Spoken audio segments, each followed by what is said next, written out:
suarane kaya mbokne Siwi. Oh, lah biasane dadi gawan kok, Mas. Iya. Lah iya. Yo. Nengang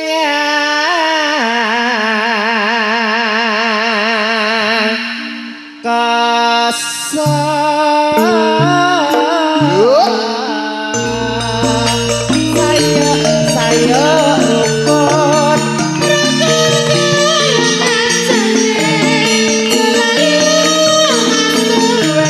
gotong royong nyambut gawe yondo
Jalma tan kena pinira. Ije, Mas. Nadyan to ibarat Rai Rahwana swara Lokananta. Iya, nek ya aja nganggo Rahwana kok ndak sia lho, Mas. Lah nang untumu ngene lho, Dik. Iki lho, karo bojone iki mbok ora ndak sia, mbok sing mesra ngono lho. Lah, ndek bojo ngene ora sewengi setruk aku. Lah apa rasa digagas, rasa dipikir. Lah goleki bolongan ratemu kok ya aneh. Ya biasa salat nggo nyirung kok ya. Ya, bacot kena. Tekan ngendi ki mau ya? Ya. Mangga trahing nata ya iso, mangga. Tekan ngendi kan? Mangga, manut. Oh iya ya, kok ngene gawane kono kok ya. Mangga.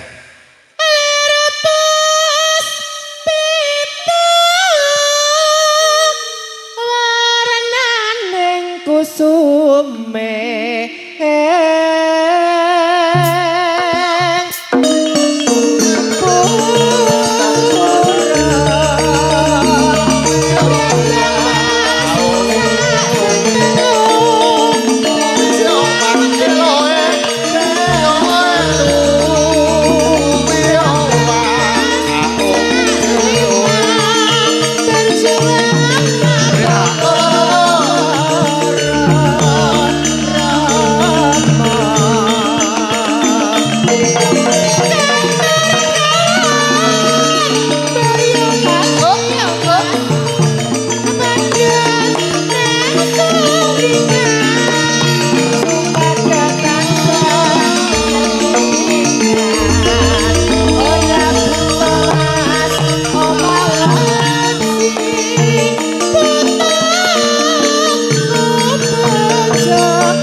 baya yen to sida urip lan nandika mesti bakal mulya jora lair putri Solestiya kang bisa